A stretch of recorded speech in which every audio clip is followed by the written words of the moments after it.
The call came on a Tuesday afternoon while I was reviewing acquisition reports in my corner office overlooking the Seine. Sarah? It's Victoria. My sister's voice had that particular edge to it. The one she used when she was about to deliver news she thought would devastate me. Hey Vic. What's up? So, James and I have finalized our wedding plans. She paused for dramatic effect. We're getting married at Château de Lumière in Paris. You know that historic estate? It's where celebrities get married. The venue fee alone is 200,000 euros. I did know it. Very well, actually. That sounds beautiful, I said carefully. It is. It's absolutely perfect. The gardens, the ballroom, the vintage wine cellar. Everything. Another pause. But Sarah, I need to be honest with you about something. Here it comes, I thought. The wedding is going to be incredibly expensive. Like beyond expensive. Between the venue, the dress, the flowers, flying in a Michelin star chef, we're looking at over €500,000 total. Wow. That's quite the budget. Right? Which is why. She took a breath. Sarah, I don't think you should come. I said nothing. Let her continue. It's not that we don't want you there. It's just, you can't afford it. The flight to Paris alone is like $1,200. Then there's the hotel, the outfit you'd need, the gift we'd expect. It would probably cost you $5,000 or more. And I know you're still working that little marketing job and living in that tiny apartment. I see. Mom and Dad agree with me. They said it would be embarrassing for you to be there when you clearly can't afford that lifestyle. All of James's family is wealthy. His father owns 3 car dealerships. His mother is on the board of 2 museums. And then there's you. She let that hang in the air. You're too poor for a Paris wedding, she finally said, and I could hear the laugh in her voice. Just stay home. Watch it on the live stream or something. We'll send you photos. Something cold settled in my chest. Not anger. Not hurt. Just clarity. I understand, I said quietly. Congratulations on your engagement, Victoria. You're not upset? No. I want you to have the perfect day. Oh good. I was worried you'd make this difficult. You're being so mature about this, Sarah. Really. I'm proud of you for knowing your limits. I hung up and sat there for a moment looking at the Paris skyline through my window. Then I picked up my phone again and made a different call. Bonjour, this is Mademoiselle Dubois at Château de Lumière. Margot, it's Sarah. I need you to pull up a contract for me. Of course. Which property? The Château. There's a wedding booked for July 15th. Bride's name is Victoria Hartmann. I heard typing. Ah yes. I have it here. Large event. Very demanding client, if I may say. I'm sure. Margot, I need you to do something for me. The next morning I went to work as usual. My little marketing job, as Victoria called it, was actually my cover. I'd learned early on that family couldn't handle the truth about what I'd built. So I let them believe what they wanted to believe. The truth was more complicated. At 22, fresh out of college with a business degree, I'd started a digital marketing agency. Small at first. Just me and a laptop. But I understood something about the luxury market that others didn't. Wealthy people don't want to be sold to like everyone else. They want exclusivity. They want to feel discovered. Within 3 years, my agency was representing luxury hotels across Europe. By year 5, I wasn't just marketing these properties. I was investing in them. Buying them. At 29, I owned a portfolio of 11 luxury properties across France, Italy, and Spain. My personal net worth had crossed $87 million the previous quarter. And the crown jewel of my collection? Château de Lumière. I'd purchased it 2 years ago for €34 million. My family had no idea. They still thought I was Sarah, the struggling marketer, living in a tiny apartment in Boston. The apartment was actually a penthouse in Back Bay that I barely used anymore, since I spent most of my time at my residence in the 7th arrondissement in Paris. But I let them believe their version. It was easier. Less complicated. Till now. My phone buzzed. A text from my mother. Mom *, Victoria told me about your conversation. I'm glad you're being reasonable about the wedding. It's better this way. You'd feel out of place anyway. I stared at the message. Typed a response. Deleted it. Typed again. Me *, I understand. Hope she has a beautiful day. Mom *, you know we love you, Sarah. You're just different from Victoria. She's always been the ambitious one. The successful one. We're so proud of her landing someone like James. The ambitious one. The successful one. I set my phone down and opened my laptop. Pulled up the Chateau de Lumière booking system. Found Victoria's contract. Deposit paid, €75,000. Balance due, €125,000. Paid in full. Date 3 weeks ago. I hovered my cursor over the account. One click and I could cancel everything. Send back the deposit. Ruin her perfect wedding 3 days before the date. But that felt too cruel. Too immediate. I needed them to understand what they'd done. Really understand. So I made a different call. Margot, change of plans. Don't cancel the booking yet. But I want to be there. In Paris. At the chateau on the day of the wedding. You wish to attend your sister's wedding? Something like that. Prepare the owner's suite for me. I'll arrive the day before. Of course. And the wedding itself. Let it proceed as planned. For now. 3 weeks passed. Victoria posted constantly on social media. Photos of her dress fittings. Videos of her and James trying cakes. Screenshots of her seating chart. In none of these posts did my name appear. My mother called once to tell me they were leaving for Paris. The whole family is going, she said. Aunt Linda, Uncle George, all the cousins. It's going to be the event of the year. James's family is flying in on private jets. Sounds incredible. It is. Victoria is living the dream. Everything we hoped for her. Everything they hoped for her. Not me. Never me. I'm glad she's happy, I said. You know, Sarah, maybe this will motivate you. See what's possible when you apply yourself. Victoria worked so hard to get where she is. Victoria was a real estate agent who'd had a decent year. She made maybe $180,000. Good money. Nothing to dismiss. But the way my mother talked about it, you'd think she'd built an empire. Maybe, I said. After we hung up, I booked my flight to Paris. I arrived at Chateau de Lumière the day before the wedding.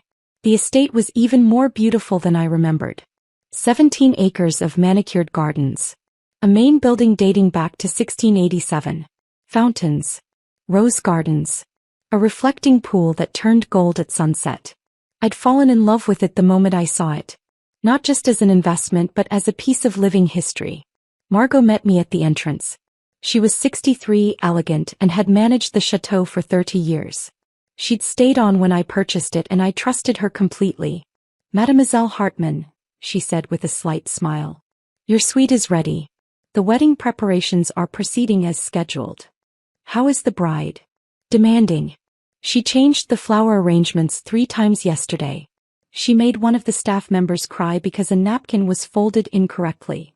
That sounded like Victoria. And she still doesn't know? That you own the property? Oh. She believes she booked through a management company. Which technically she did. But the paperwork never showed the owner's name as you requested. Perfect. I'd like to walk the grounds before the rehearsal dinner. I spent the afternoon in the gardens. They'd set up chairs for the ceremony by the reflecting pool. White roses everywhere.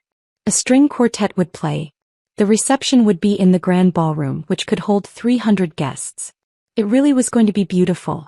I felt a small pang of something. Sadness maybe. That it had come to this.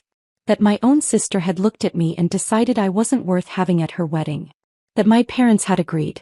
My phone buzzed. A text in the family group chat. Victoria *, everyone is here. Can't wait for tomorrow. This is going to be perfect. There were photos. My parents dressed up at the rehearsal dinner. Victoria in a white rehearsal dress. James looking proud in a suit. Aunt Linda. Uncle George. My cousins. Everyone. Except me. Mom *, so proud of you, sweetheart. You've worked so hard for this day. Dad *, my little girl is getting married in a French chateau. Life doesn't get better than this. Victoria *, thanks Mom and Dad, red heart. I'm so lucky to have family who supports my dreams. I turned off my phone and went back inside. The wedding day was perfect. Clear blue sky. Temperature in the mid-70s. A light breeze that made the roses sway. I watched from my suite as guests began to arrive. Mercedes. BMWs. 2 actual Bentleys. James's family, presumably. They looked exactly like Victoria had described. Old money. Confident. Used to luxury. My family arrived in a shuttle van. They looked excited, nervous, out of their element but trying not to show it. I could see my mother adjusting my father's tie, Victoria barking orders at a bridesmaid, James greeting guests with practiced charm. At 4 p.m. the ceremony began. I stood at my window 3 floors up and watched. The string quartet played Pachelbel's canon. Victoria walked down the aisle in a dress that probably cost $40,000. My father gave her away with tears in his eyes. It was beautiful. I meant that sincerely. They said their vows, exchanged rings. Everyone applauded. For a moment I felt that pang again. I should have been down there. I should have been in those photos. I was her sister. But she'd made her choice. Now I was making mine. The cocktail hour went smoothly. Guests mingled in the garden. Champagne flowed. I could hear laughter drifting up through my open window. At 6 p.m., everyone moved to the grand ballroom for dinner. I waited 30 minutes, then got dressed. I chose carefully. A navy blue silk dress. Simple. Elegant. Expensive but not showy. My hair pulled back. Minimal jewelry except for my watch. A Patek Philippe that cost more than most people's cars, but you'd only know that if you knew watches. I looked like I belonged. Because I did. At 6:45 p.m. I walked downstairs. The ballroom was spectacular. Crystal chandeliers. Tables set with gold chargers and white orchid centerpieces. A band playing softly. 300 guests in formal wear eating the first course. I stood in the doorway and scanned the room. Found my family's table. They were seated with some of James's relatives. My mother was laughing at something. My father looked proud. Victoria was glowing. I walked across the ballroom. It took a moment for anyone to notice me. When they did, the reaction spread like a wave. A bridesmaid saw me first. Her eyes went wide. She whispered to the person next to her, who turned, who whispered to someone else. By the time I reached my family's table, half the room was watching. Victoria saw me last. She was mid-conversation with James's mother when she glanced up. Her face went through several expressions in quick succession. Confusion. Bigger. Sarah. She stood up. What are you doing here? Hello, Victoria. Congratulations. How did you can't be here. You weren't invited. My mother had turned pale. Sarah, this is inappropriate. You need to leave. Actually, I said calmly, I have every right to be here. No, you don't. Victoria's voice was getting louder. People were definitely staring now. This is my wedding. You can't afford to be here. You can't just show up. Ms. Hartman. We all turned. Margot had appeared beside me, elegant as always in her manager's suit. Yes. Victoria snapped. I apologize for the interruption. Margot looked at me, not Victoria.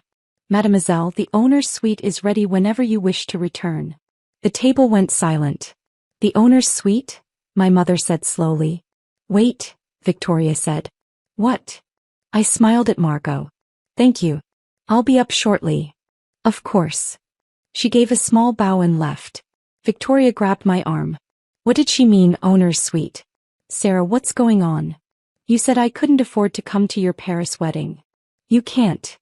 You said I was too poor for this lifestyle. You are. You live in a tiny apartment. You work in marketing. I do work in marketing, I agreed.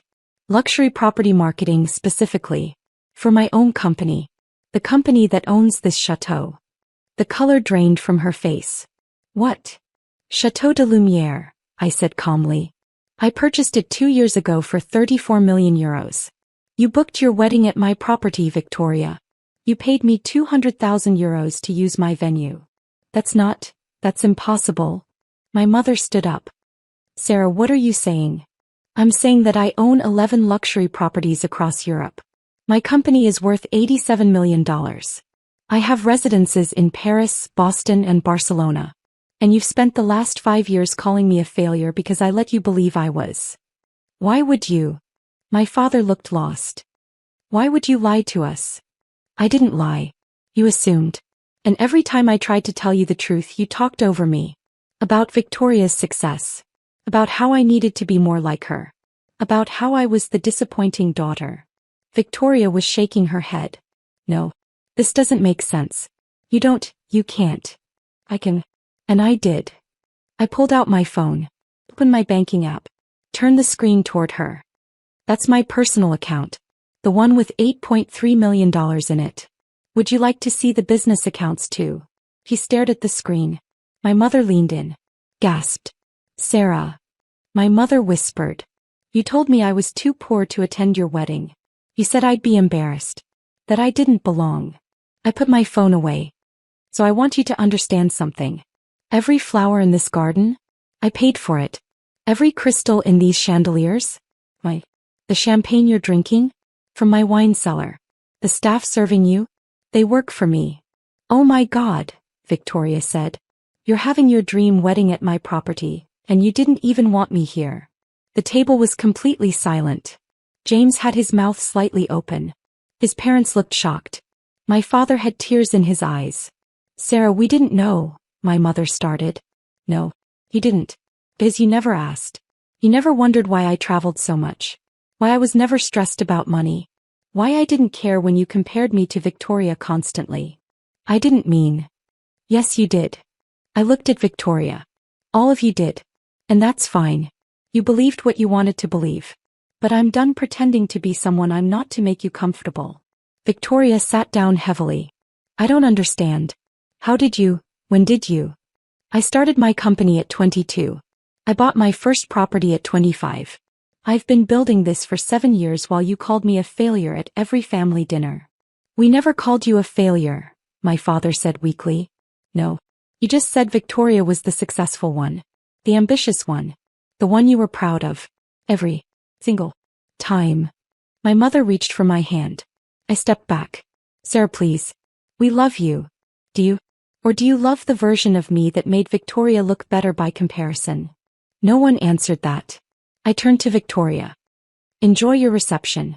The band is excellent. The food is from one of the best catering companies in Paris.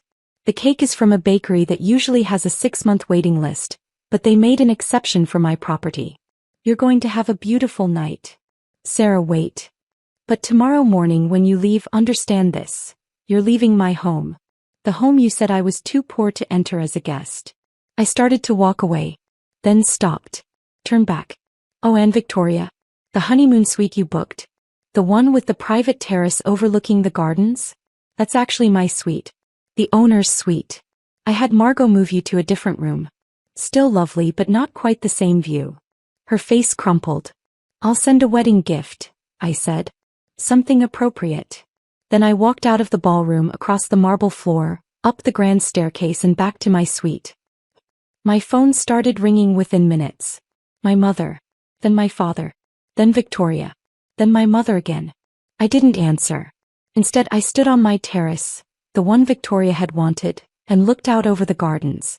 The reception was continuing below. I could hear music. Laughter. The wedding going on without me. Just like they'd planned. A text came through. Victoria. Victoria * Sarah, please. I'm sorry. I didn't know. Please come back down. Then my mother. Mom * we need to talk about this. You embarrassed Victoria in front of everyone. I almost laughed at that. I embarrassed her? Another text. My father this time. Dad * I understand you're hurt. But this is your sister's wedding. Can we discuss this later? Always later. Always tomorrow. Never right now when it mattered. I turned off my phone and went inside. The next morning I had breakfast in my suite. Margot brought up fresh croissants, fruit and coffee. The wedding party is checking out this morning, she said. The bride has requested to speak with you. No. Her mother as well. No. They're quite insistent. I'm sure they are. I sipped my coffee. But I have nothing to say to them today. Maybe not for a long time. Margot nodded. I'll inform them. Also, there is the matter of the online review. The bride threatened to leave.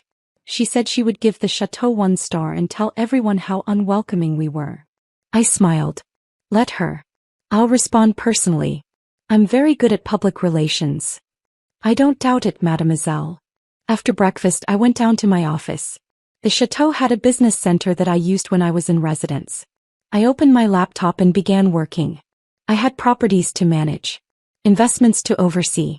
A life that had nothing to do with my family's drama. Around 11 a.m. Margot knocked on my door. They're leaving now. Your family. The bride asked me to give you this. She handed me an envelope. My name on the front in Victoria's handwriting. I set it on my desk unopened. Thank you, Margot. Will you read it? Eventually. Maybe. She left me alone. I went back to work. 3 days later I was back in Boston. My penthouse felt empty. Too quiet. I'd gotten used to the sounds of Paris. The city. The life. I finally opened Victoria's letter. Asterisk, I don't know what to say except I'm sorry. I was cruel. I was dismissive. I made assumptions about your life because it made me feel better about mine. Asterisk. Asterisk, Mom told me you've been supporting them financially for years. That you paid off their mortgage. That you covered my real estate license courses. That you've been sending money for their retirement fund. Asterisk. Asterisk, I didn't know. They never told me. I thought they were doing well on their own. Asterisk. Asterisk, I spent my whole life trying to be the successful daughter. The one they were proud of. And I didn't realize you were the one taking care of everyone while I took credit. Asterisk. Asterisk, I don't expect you to forgive me. I'm not sure I'd forgive me. But I need you to know that I see you now. Really see you. Asterisk. And I'm so sorry for everything. Love, Victoria. I read it twice. Then put it in a drawer. Forgiveness would come. Maybe. Eventually. But not today. 2 weeks later my mother called. I answered this time. Sarah. Hi, Mom. I've been thinking about what you said. At the wedding. About us comparing you to Victoria. Okay. You were right. We did. And I'm sorry. I thought we were motivating you. Pushing you to be successful. I was successful. You just didn't see it. I know that now. Your father and I have been talking. About how we treated you. About all the times we dismissed your work. Your life. I waited. We'd like to make it right. If you'll let us. How? By actually getting to know you. The real you. Not the version we made up in our heads. That's going to take time, Mom. I know. We have time. If you'll give us the chance. I looked out my window. The Boston skyline. The city I'd made my home while building something my family never bothered to understand. Okay, I said finally. We can try. Thank you, sweetheart. And Sarah? Yeah. Your father and I are proud of you. We should have said that more. We should have said it first. I felt something crack in my chest. Something that had been hard and closed for a long time. Thanks, Mom. Victoria and I didn't speak for 3 months. Then on a random Thursday she called. Hey. I'm in Boston for a real estate conference. I was wondering if you wanted to get coffee. If you're free. If you want to. I thought about saying no. About making her work for it. But I was tired of being angry. There's a place near my apartment. I'll text you the address. Your apartment. Right. Is it actually a penthouse? Yeah. Jesus, Sarah. We met at the coffee shop. Sat across from each other. It was awkward at first. So, Victoria said finally. You're rich. Yeah. Like really rich. Yeah. And you just let us think you were broke? You thought I was broke. I just didn't correct you. She stirred her coffee. Why didn't you tell us? I tried. Multiple times. But every conversation became about you. Your sales. Your success. There was never room for mine. That must have been lonely. I hadn't expected that. It was. I'm sorry. For all of it. Not just the wedding. Everything. I know. I read your letter. And I'm here. Having coffee with you. That's a start. She smiled. A real one. Not the fake perfect smile she used for everyone else. Can I ask you something? She said. Sure. What you built. How you did it. Will you tell me? Really tell me? So I did. I told her about starting my company. About the first property I bought with a loan I was terrified to take. About learning French so I could negotiate with European sellers. About the night I closed on the chateau and cried because I couldn't believe I'd actually done it. She listened. Really listened. For maybe the first time ever. That's incredible, she said when I finished. You're incredible.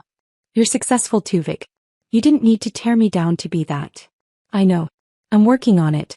On being secure enough in myself that I don't need to make others smaller. That's good. We sat in silence for a moment. Comfortable this time. So, Victoria said. Any chance I can get a family discount on the chateau for our anniversary? I laughed. Actually laughed. Absolutely not. Worth a shot.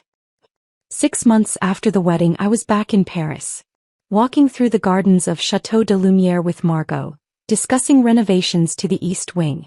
My phone rang. My mother. Hi honey. Your father and I are planning a trip to Paris next month. We were wondering if you'd have time to show us around? We'd love to see the chateau. Actually see it this time. I'd like that. And Sarah? We were thinking, maybe we could do a family dinner. All of us. At the chateau. If you're comfortable with that. I looked at the reflecting pool. The rose gardens. The historic building that I'd fallen in love with and made mine. Yeah, Mom. We can do that. Thank you, sweetheart. We love you. I love you too. I hung up and stood there for a moment, feeling something I hadn't felt in a long time. Not anger. Not resentment. Just peace. I'd built something extraordinary while they weren't looking. I'd proven myself to the only person who mattered. Me. And maybe slowly we could build something new. A family that actually saw each other. Really saw each other. But whether we did or not, I'd be fine. Because I had this. The gardens. The business. The life I'd created. And no one could ever take that away.